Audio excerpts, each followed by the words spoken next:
Luke was at one of our most recent meetings in Washington, DC, working with other government colleagues on workforce and employment policy innovation. So Luke, over to you. Sorry, thank you very much.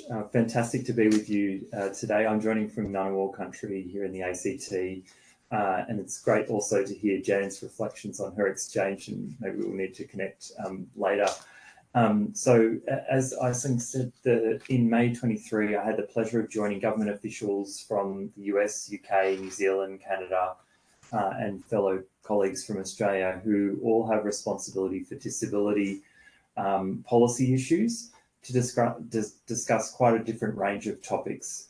But one of the key focal points for the meeting was a presentation from the US on their national approaches to the critical challenge of meeting disability workforce requirements.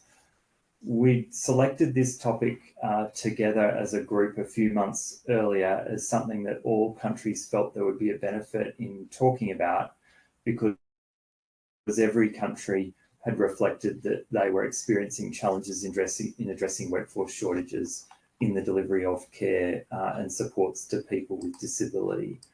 I learned an awful amount from the US's presentation, both in terms of the things that were similar about our challenges, but also the areas of difference as well.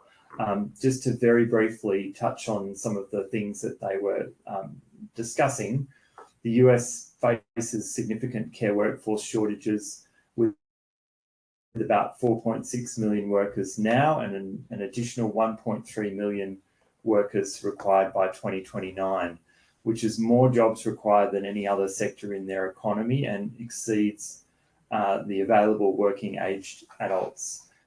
They talked about the challenges in terms of turnover within the care workforce. I guess one thing that I was a bit surprised about is how substantial the reliance is in the US on informal supports. I think something like 80% of care being delivered that way, which I guess contrasts a little bit in terms of the direction in Australia, where there's been a fairly significant shift with the introduction of the NDIS.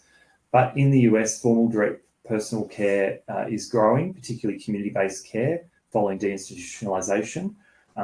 But there's an uneven spread across the country, and there's a combination of federal and state funding as well as insurance and private funds.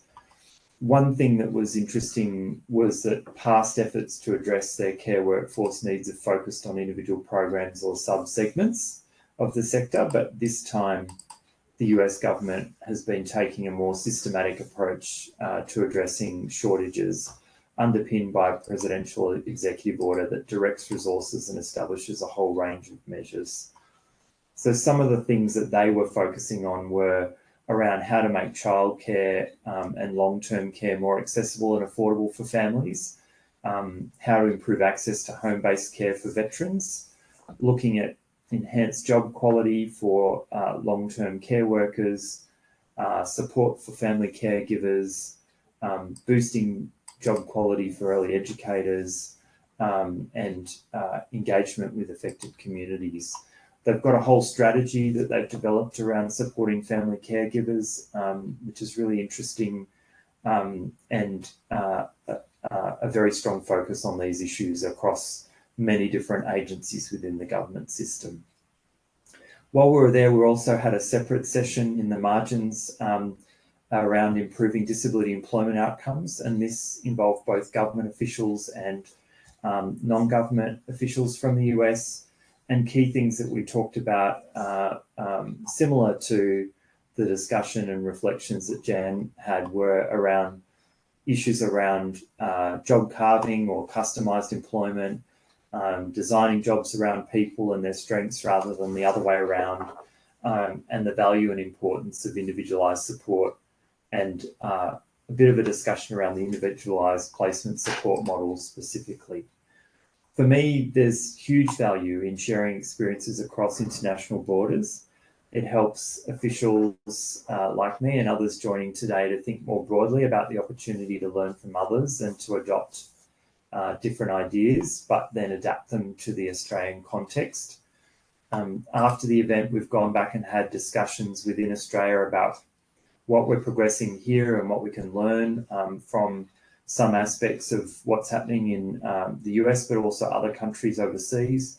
And we're continuing to connect with those same officials globally, looking at other issues and topics. And for example, we're seeking to set up a meeting shortly with the UK around all things autism, including in the context of how they support people with learning disabilities and autism into employment.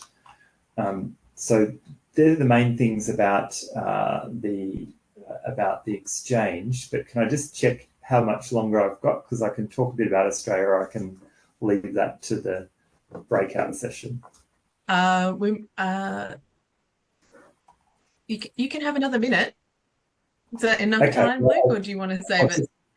I'll probably save most of it, just to say that, in terms of what's happening in Australia, there's a whole range of things that have been going on around workforce. The main thing is the release of a draft National Care and Support Economy Strategy in May this year, which focuses on quality care and support, decent jobs, and building a productive and sustainable sector.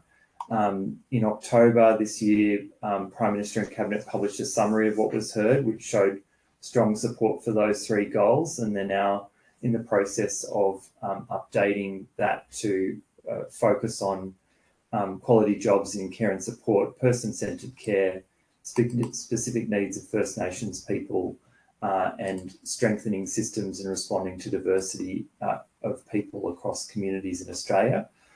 On employment, I think the areas of focus really is around establishing a centre of excellence to improve employment outcomes. There is a new 18-month pilot with the Business Council of Australia and some very large employers to look at how we can tackle the barriers to career advancement of employees with disability, and really focus on how to drive change from job design through to recruitment, and move from entry-level jobs through to executive level roles. So I might just leave it there. Thanks very much.